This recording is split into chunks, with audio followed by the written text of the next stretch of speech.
I have bad news.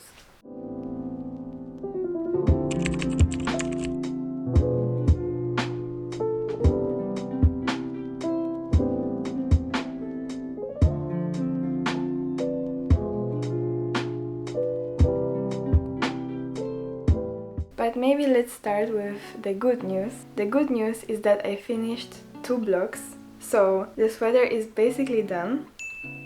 This is the front and this is the back. The only thing that's left is to connect those together. The bad news is that I couldn't buy the red yarn anymore. This yarn. This is wool yarn that I bought here in Denmark before I started doing the sweater. But now, for the whole week, I've been hunting for the same yarn in that store. And this is the only store I can find this type of yarn here. And for the whole week I've been going there, seeing if they had a new delivery. I just couldn't find it. And the only thing I could find is this one. Thin acrylic yarn, but the color matches.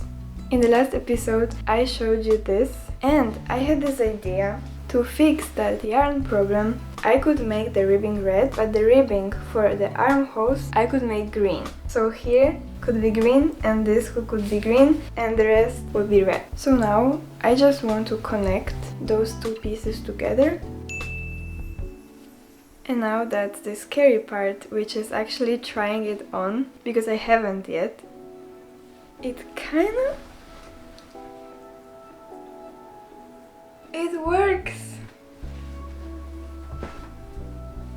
I like it a lot and I like the texture of this. So now it's time to make the ribbing. I think I'll start with the red ribbing. I am actually knitting with 4 strands of this acrylic yarn, and I made 2 balls, and from one ball I'm taking 2, from the other one I'm taking 2.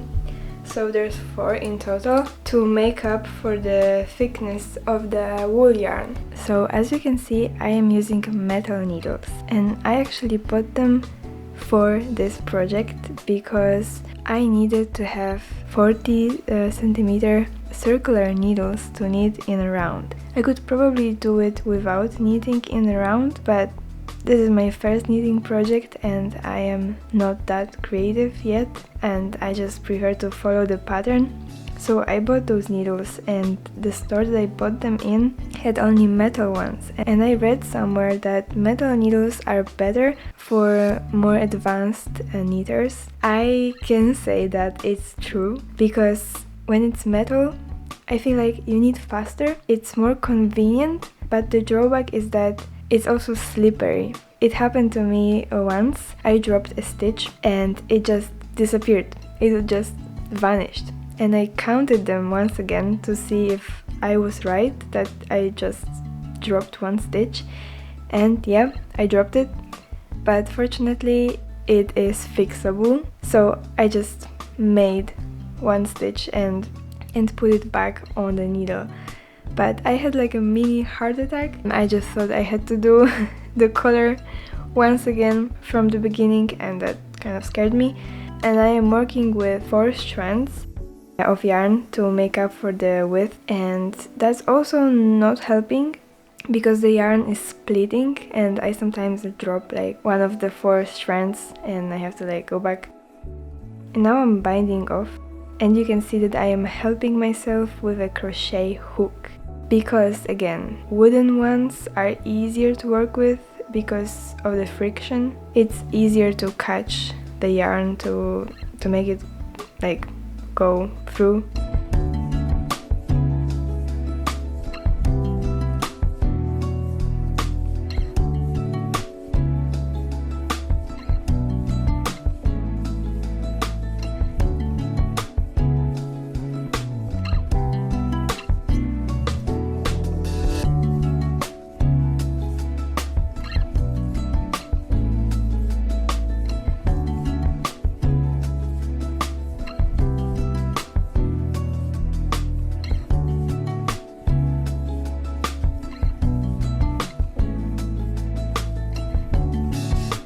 Okay, so the collar is done. So now the moment of truth. I will see if this fits my head. It's even looser than I thought.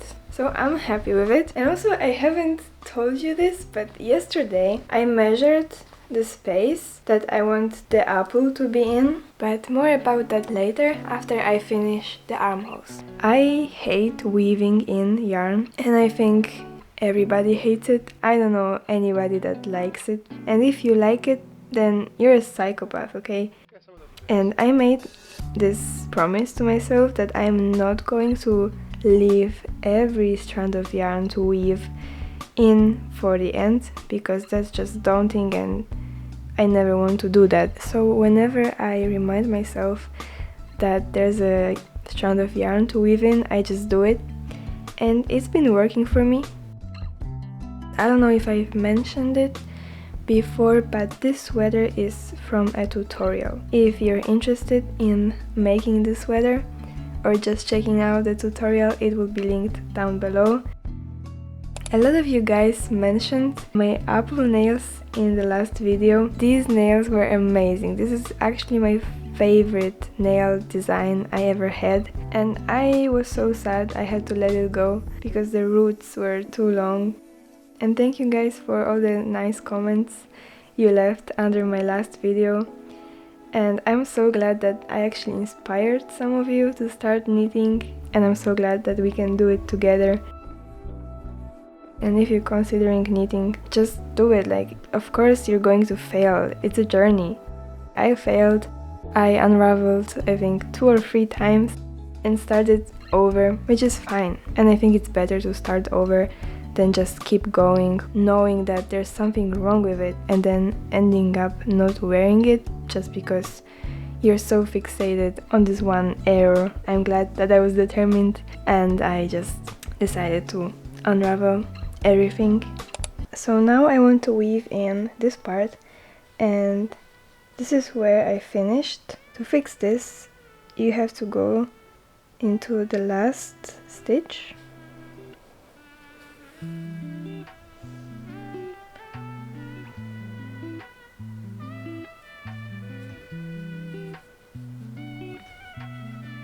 Like this, and then I go back here.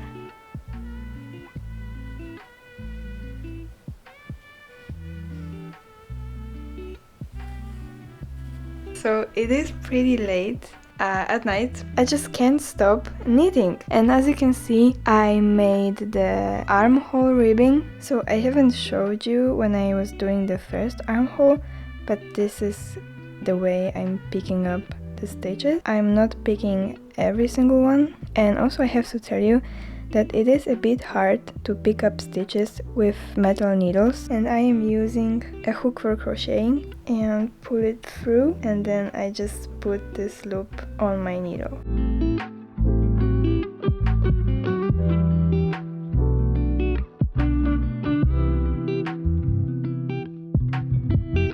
It's kind of weird when I'm looking at this footage of myself working, knitting, because I was making such weird faces. I cut it out, but I think I have it from my childhood. Like, when I'm focusing so much, I make weird faces. As a child, I used to draw a lot, and whenever I was focused, I stuck out my tongue to the left side of my mouth. When you could see the tongue sticking out, that just meant that I was locked in, just completely focused on my drawing. It's done! The base is done! And I'm so proud of myself because it actually looks like a sweater. And now I'm going to try this on. It's actually kind of amazing. And it's so soft and it fits me. It's my size. Okay, so now it's time to duplicate stitch on the sweater. And I actually have a little bit of this red wool yarn that I used for the bottom here. I watched a tutorial on how to make those. I have my apple chart here, so I'm going here and I'm going to pull. Hey, we got one part of the stitch. And the key to success is not pulling too tight. The chart that you could see, it's actually a website. It's called Stitch Fiddle. If you don't know about it, it's a great website that I've been using for such a long time. I think they changed a bit because I remember that You used to be able to do more things there, and now it's just, if you want to color the whole canvas like yellow, you need to pay subscription or something.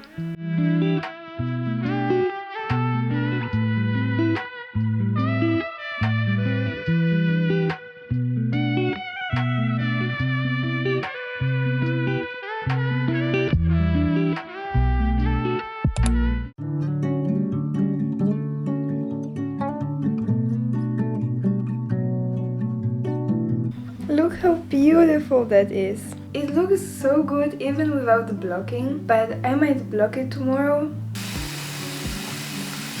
I actually decided to block it, and it's kind of embarrassing, but I never blocked anything that I made before. I just discovered the term of blocking, I think like this month, and yeah, this is my first time blocking, and I didn't have wool wash or anything, so I just used warm water.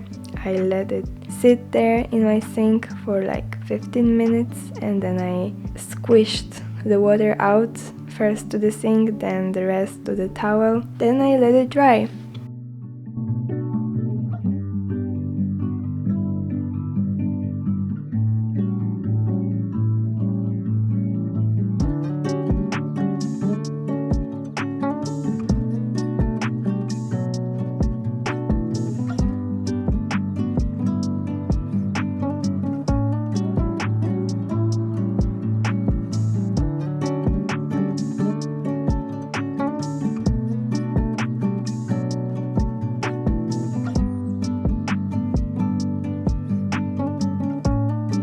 And here is how it looks on me, completely dried out.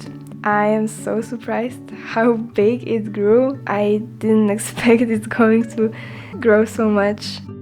So guys, this is it for this video. I'm so happy that I made it. I'm so proud of myself that I was able to make a project, a wearable project that I will be proud to wear. I hope you liked the video, and if you did, consider subscribing, because I'm so close to reaching 1000 subscribers, which is a huge milestone. And also don't forget to follow me on my Instagram if you're curious what I do outside of YouTube, or just like say hi to me. I like talking with you guys. So yeah, that's it. Thank you and see you in the next video. Bye!